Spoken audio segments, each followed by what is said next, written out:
this is One News Now.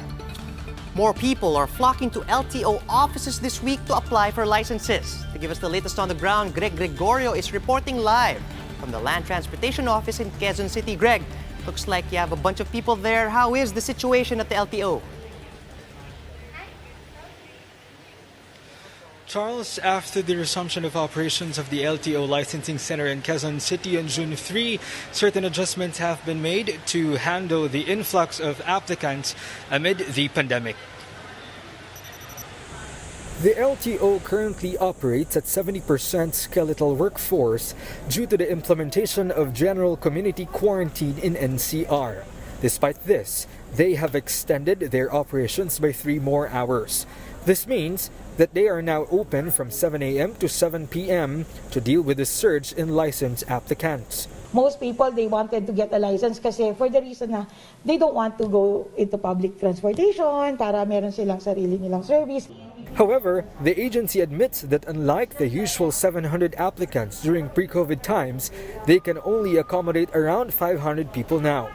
Paras explains that in accordance to the strict implementation of physical distancing, they can only accommodate around 50 examiners at a given time.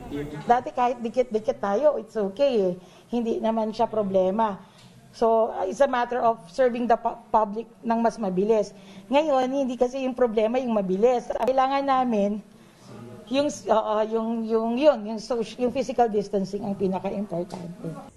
Thus, they appeal to the public to opt for a scheduled appointment rather than walk-in.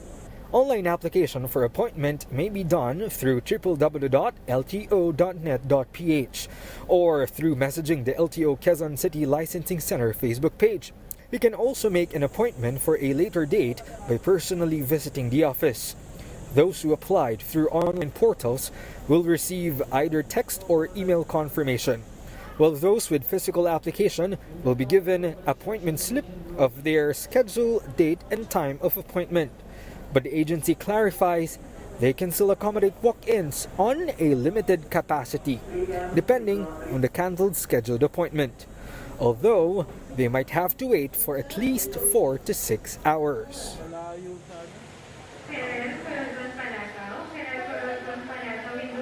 Charles, the LTO calls on those with appointments to come earlier than their schedule, as they would not accommodate those latecomers.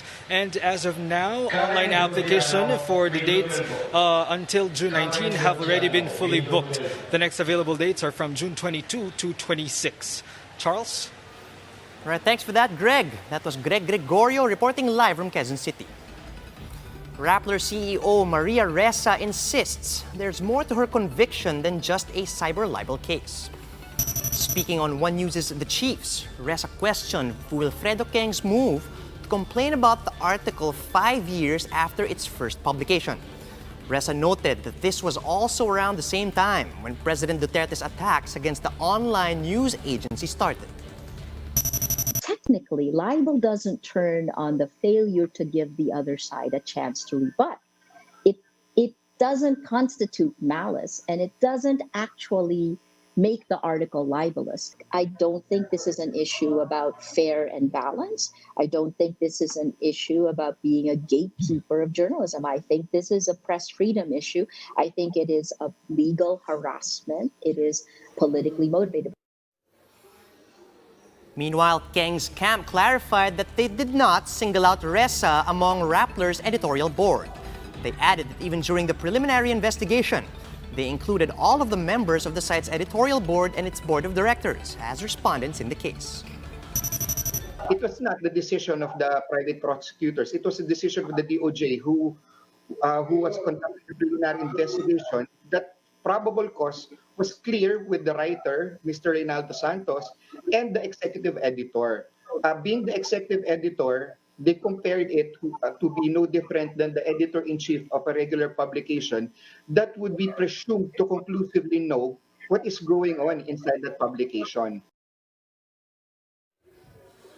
Here are other stories we are keeping our eyes on. Speaking to Cito Beltran on One News' agenda, Tourism Secretary Berna Romulo Puyat says they're working on making medical facilities more accessible in tourist spots.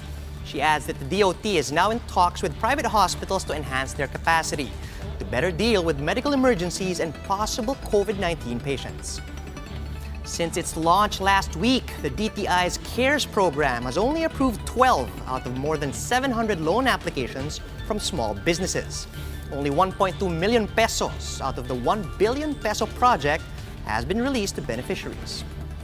And New Zealand confirms 2 new COVID-19 cases in the country, breaking its 24-day streak without any new cases. The patients traveled from the UK earlier this month, supposedly to attend the funeral. For more updates, follow News 5, the Philippine Star, and Business World online.